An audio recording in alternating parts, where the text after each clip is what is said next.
नमस्कार, पहाड़ समाचार में आप सभी का स्वागत है और मैं हूं आपके साथ आशिमाती। आगे बुलेटिन की शुरुआत करेंगे बड़ी खबर के साथ। उत्तराखंड में जबरदस्त शीतलहर का कहर। तो आज पूरे उत्तर भारत में शीतलहर का अलर्ट जारी किया गया है। पहाड़ों से लेकर मैदानों तक कड़ाके की ठंड का अनुमान मौसम विभाग ने जताया है। तो मैदानी जिलों में कोहरा मुसीबत बनते हुए पहाड़ों में सुबह के समय पाला गिरने से ठिठुरन बढ़ गई है। बर्फबारी और बारिश होने के बाद शीतलहर बढ़ी। तो आने वाले दिनों में और ठंड बढ़ने के आसार मौसम विभाग की तरफ से जताए गए हैं। तो पहाड़ों पर भी लगातार ऊंचाई वाले इलाकों में बर्फबारी का दौर जारी है। बारिश और शीतलहर होने की वजह से जो है और ठिठुरन बढ़ते हुए तो उत्तराखंड में जबरदस्त शीतलहर का कहर जारी। संवाददाता धनराज गर्ग हमारे साथ लाइव जुड़ गए। धनराज, आपका रुख करना चाहेंगे। उत्तराखंड में जबरदस्त शीतलहर का जो कहर है देखने को मिल रहा है और आने वाले दिन और चुनौतीपूर्ण। जी बिल्कुल, देखिए उत्तराखंड के अंदर जो शीतलहर का कहर है वो लगातार जारी है, क्योंकि आप देखिएगा कि पहाड़ी क्षेत्रों में जब से बारिश है, बर्फबारी हुई है और बारिश हुई है, तब से कहीं ना कहीं उत्तराखंड में तमाम क्षेत्रों में कहीं ना कहीं शीतलहर पड़ती हुई नजर आ रही है। और वहीं देखिए कोहरा भी कहीं ना कहीं मैदानी क्षेत्रों में लोगों को परेशान करता हुआ नजर आ रहा है, क्योंकि लगातार कोहरा भी पड़ रहा है और जिसके कारण कहीं ना कहीं वाहन चलाने वाले चालकों को काफी दिक्कतों का सामना करना पड़ रहा है। हालांकि मौसम विभाग की तरफ से पहले ही कहा गया है कि आने वाले समय में कहीं ना कहीं ठंड बढ़ती हुई नजर आएगी, शीतलहर भी बढ़ती हुई नजर आएगी। उससे बचने की आवश्यकता है और जनता से अपील भी की गई है कि अनावश्यक रूप से वो बिल्कुल धनराज, चुनौती बड़ी है, ऐसे में प्रशासन की तरफ से क्या कुछ कदम? जी बिल्कुल, देखिए चुनौती बड़ी है, लेकिन प्रशासन ने पूरे कदम उठाए। यहाँ पर सुरक्षा की व्यवस्था से कहा जाए या फिर कहा जाए कि लोगों को ठंड से बचाने के लिए तमाम तरह की जो व्यवस्थाएं हैं वो की गई है। कि मुख्यमंत्री पुष्कर धामी खुद अपनी नजर सर्दी पर बनाए हुए हैं, क्योंकि पिछले वर्ष देखा कि काफी लोगों की मौत सर्दी से हुई थी और इस बार कोई मौत ना हो उसके लिए लगातार समय के पुष्कर सिंह धामी अधिकारी को निर्देश देते हुए नजर आ रहे हैं और नगर जगह जगह पर जो अलाव प्रबंध है वो भी किया जा रहा है, उसके साथ दूसरों को भी दुरुस्त किया गया है। बिल्कुल धनराज, जो असहाय मजबूर लोग हैं, जिस तरह से प्रशासन तो कह रहा है कि हमारी तरफ से तमाम व्यवस्थाएं जो है वो की गई हैं, लोग कितना संतुष्ट हैं इन तमाम इंतजामातों से?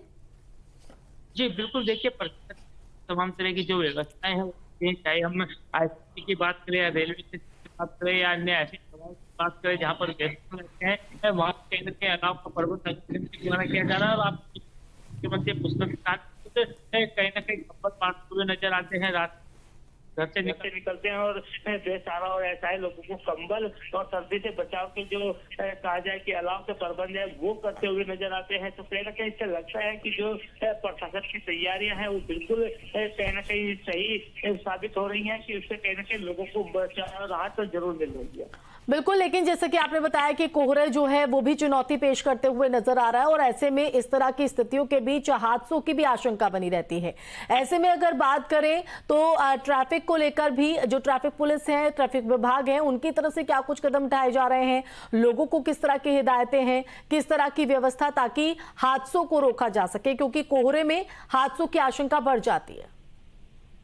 जी बिल्कुल, देखिए जिस तरीके से कोहरा पड़ता है तो कहीं ना कहीं हादसे जरूर होते हैं और सामने तो दिखाई नहीं देता और लाइट काम करती है, लेकिन उसके लिए कहीं ना कहीं परिवहन विभाग हो या फिर यातायात विभाग हो लगातार सुरक्षा की दृष्टि से कहीं ना कहीं लोगों को जागरूक भी कर रहा है और लोगों से अपील भी कर रहा है कि अपनी गाड़ी में रिफ्लेक्टर लगा कर रखे, ताकि आने वाली गाड़ी को दूर से आपकी गाड़ी दिखे, क्योंकि ऐसे में लाइट काम नहीं करती है। लेकिन येलो लाइट अपनी गाड़ी में जरूर लगाए, क्योंकि येलो लाइट से कहीं ना कहीं कोहरा कटता हुआ नजर आता है और ऐसे में कहीं ना कहीं हादसे कम होने की संभावना बनी रहती है। ठीक है धनराज, पहाड़ के अलग और हिस्सों में क्या कुछ देखने को मिल रहा है ये भी रुक करेंगे। संवाददाता अली मेहंदी हमारे साथ रुड़की से और मुमताज भी मेरे साथ जुड़ गए हैं। अली, आपका रुख करना चाहेंगे, रुड़की से क्या तस्वीर है ठंड की चुनौती के बीच? उत्तराखंड में जो है ठंड पड़नी शुरू हुई है। पूरा उत्तराखंड ठंड की चपेट में है। जैसे जैसे पहाड़ी इलाकों में बर्फ पड़ रही है तो मैदानी इलाकों में ठंड का प्रकोप बढ़ता जा रहा है, क्योंकि यहाँ पर शीतलहर का प्रकोप इतना ज्यादा है कि भले ही यहाँ पे दिन में सूरज निकल रहा हो, सूर्य देवता दर्शन दे रहे हैं, लेकिन उसके बावजूद शीतलहर इतनी जबरदस्त है कि उससे जो है लोगों को आने जाने में और अपने काम करने में काफी परेशानी का सामना करना पड़ा। खास तौर से बता दें कि आपको सुबह को जो बच्चे स्कूल जाते हैं उनको ज्यादा परेशानी हो रही है और इसकी वजह से यहाँ पर जो है लोगों को काफी बीमारियों का सामना भी करना पड़ा है। लोग बुखार में और नजला जुकाम इस तरह की बीमारियों से ज्यादा त्रस्त नजर आ रहे हैं। आपको बता देंगे नगर निगम द्वारा यहाँ पर अभी तक कोई भी अलाव का कोई भी प्रबंध नहीं किया गया, क्योंकि जो लोग यानी लोगों की परेशानियां यहाँ पर बढ़ी हैं, लेकिन जो व्यवस्था होनी चाहिए वो व्यवस्था पूरी तरीके से दिखाई नहीं पड़ रही है। मैं लौटूंगी आपके पास अली, लेकिन मुमताज का भी रुख कर लेते हैं जो उधम सिंह नगर से हमारे साथ जुड़े हैं। मुमताज, आप अगर जहां पर आपकी मौजूदगी है वहां मौसम क्या कह रहा है, क्योंकि आने वाले दिन और चुनौतीपूर्ण हो सकते हैं, वहां पर किस तरह की परेशानियां लोगों को?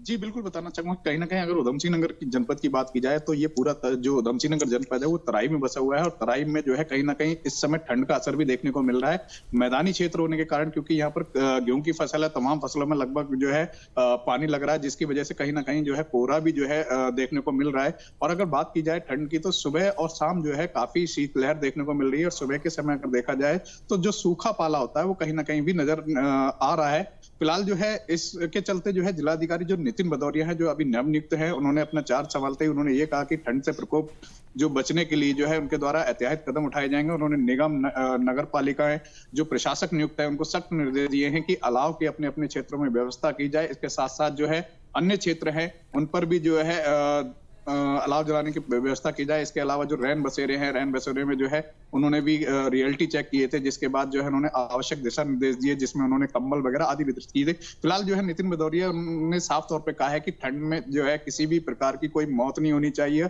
और कोई भी व्यक्ति जो है ठंड के प्रकोप में नहीं आना चाहिए। इसके लिए उन्होंने सख्त निर्देश दिए हैं। अगर उन्होंने कहा कि अगर कोई भी इस तरह की अगर लापरवाही किसी भी अधिकारी के सामने नजर आती है तो उनके खिलाफ सख्त कार्रवाई अमल में लाई जाएगी। कुल मिलाकर अगर उत्तर भारत की अगर बात की जाए तो उत्तर भारत में जिस तरह से पहाड़ों पर लगातार जो है बर्फबारी गिर रही है, तो कहीं ना कहीं बिल्कुल उसका इस असर जो है वक्त देखने को मैदानी क्षेत्रों में शीतलहर की मिल रहा है। चपेट में और पूरा उत्तर भारत, और यही वजह है कि चुनौती और बढ़ते हुए नजर आ रही है। एक बार फिर रुड़की का रुख करेंगे जहां हमारे संवाददाता अली मेहंदी भी लगातार हमारे साथ बने हुए हैं। अली, आपने कहा है कि अलाव जैसी व्यवस्था जो होनी चाहिए प्रशासन की तरफ से, इस तरह के कोई कदम यहाँ पर नहीं देखे जा रहे, इसके पीछे की वजह क्या है? वो भी तब जब मुख्यमंत्री धामी की तरफ से ये सख्त निर्देश हैं कि जो असहाय मजबूर लोग हैं, जो तमाम व्यवस्था है इस शीतलहर से बचने के लिए प्रशासन की तरफ से की जानी चाहिए। ये आपको बता दें कि क्योंकि रुड़की में शीतलहर का प्रकोप है और यहाँ पर किसी भी तरह का कोई व्यवस्था देखने को नहीं मिल रही। शाम को भी हम लोगों ने काफी देखा, किसी भी चौराहे पे कहीं पर भी ना तो अलाव जलाए जा रहे हैं, और जो लोग सड़क के किनारे अपना रहकर बसेरा कर रहे हैं तो उनको जो है काफी परेशानी का सामना करना पड़ा है। यहाँ पर नगर निगम प्रशासन जो है बिल्कुल मतलब यहाँ की व्यवस्थाएं जो है बिल्कुल चरमराई हुई है। कोई किसी तरह का कोई अलाव कोई व्यवस्था हमें यहाँ पर कुछ देखने को नहीं मिल रही है। अब इसकी क्या वजह है ये तो अधिकारी बता सकते हैं, लेकिन मुख्यमंत्री यानी एक तरह से देखा जाए तो इन प्रशासनिक अधिकारियों की हिलावाली जाहिर तौर पर यहाँ पर देखने को मिल रही है। फिलहाल आप तमाम लोगों का बहुत शुक्रिया धरातल से तस्वीर दिखाने के लिए, व्यवस्थाओं के बारे में जानकारी देने के लिए। तो कहीं पर व्यवस्था पूरी तरीके से चाक चौबंद है, लेकिन कहीं पर हिला हवाली जरूर की जा रही, जिसके चलते